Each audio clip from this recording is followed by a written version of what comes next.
Hey guys, welcome back to Scott's Derby Garage. Today we also have Lou. Everyone say hi to Lou. This is our Beagle. He's a good boy. Hi Lou. So Clinton Fair was last night. They actually turned it into a 2-day show this year, so we ended up running on the Friday, and there's another show today on Saturday in the afternoon. But let's look over how my truck did. As you can see, there is not much of the box left. And you would be correct. Let's see. The frame is notched pretty good. I mean, the leaf spring is way up over here, and it's bent over there. And then the bumper is kind of folded like straight back down. There is nothing holding this box on currently. Fun fact. There's that we tried to do to hold this down on both sides. That didn't do anything. At the very back there were 2 bolts. They didn't do anything. And then at the front there were 2 bolts and they ripped out. And also, I'll show you on the other side, my cab bolts, I had 2 that go in the center. They also ripped out.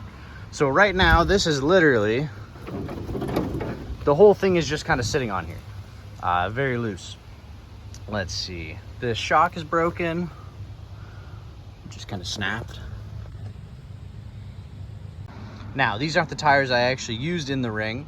They are a spare set I brought with me, and we just swapped them on so I could actually drive it onto the trailer, because yep, this drove onto the trailer. I really only took hits to the back end this time. Like in the front, I took maybe 1 more shot. I was definitely doing damage in the front. As you can see, it's a little more bent than last time, but the frame rails are still pretty dead straight, which is kind of nice. Here's the tires I was using. So they were just tubed, and you can see the tube in there. So this one just popped off. I think this tube was just popped, but then this tire got shredded because it was on the side where she came and sat on the back of me pretty much, and it just folded over everything on the back, and it just shredded that tire when I tried to move. But I was still moving. Only a little bit. If she had got knocked off, I think I could have kept going, but yeah, I did. I took a big hit over here. Now this tire actually didn't even debead until the loader was trying to pull me out of the ring, so that tire was fine the whole time. Bumper went right over top, which was kind of nice. And this is why I like to move everything out of the way, because in here the fender never actually hit anything. So I got lots of room between the engine. Like, there's still nothing hitting this engine, which is pretty nice. So it pays to put a little extra time in moving stuff around.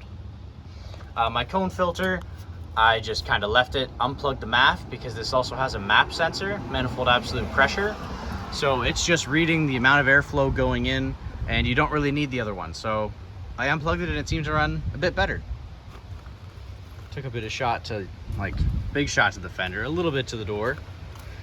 And then back here is where the party was, as you can see.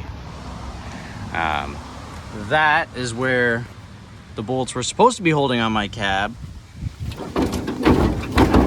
But yeah, this whole thing is just kind of sitting here. This leaf spring decided to bend down.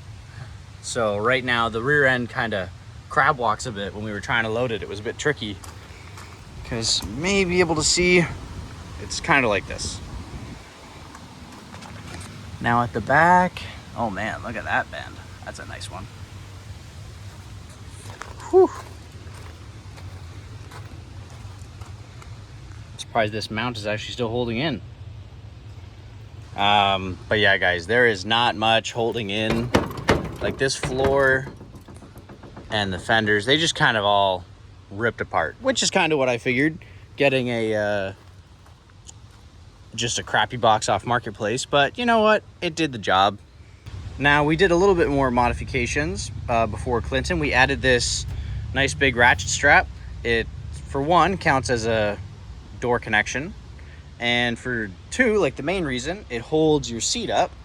So if your actual seat bottom breaks, which I've seen happen, then at least this kind of still keeps you in place. And the main reason is so you can turn around and you have something to hold on to when you're going in reverse. Now, I think I only used it once or twice in the video, not the whole time, but I definitely did think it helped me, so I'm glad we put it in here. And originally I had planned to do it at Dresden too, but we forgot. So overall, for a first time build for a Demolition Derby class, I'm very happy with how it turned out. I never got any wins or any awards, but that's okay. What's most valuable is the experience you get, because now I have that Express van and I can kind of take all my knowledge I had with what happened to this thing, put it in that, and I'm also a bunch of the parts cross over. These are the same rims, same wheels, I can use those. I can take the starter out because I did actually have to buy a brand new starter for this thing because it died on me the one time. And I mean, I can reuse the door plates. So for the next little week or so, I'm gonna be taking it all apart and then setting it off to scrap.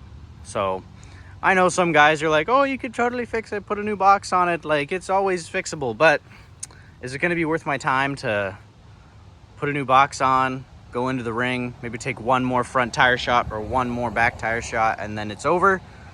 And the other thing is, the only next windshield truck class is gonna be in Milton, and that's in the end of September.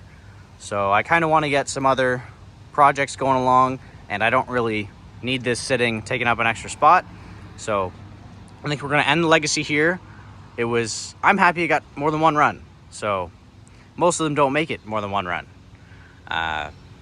So yeah, there you have it. This was my 2012 Sierra windshield truck build, and I hope you guys stick around to see what else I've got in store this year.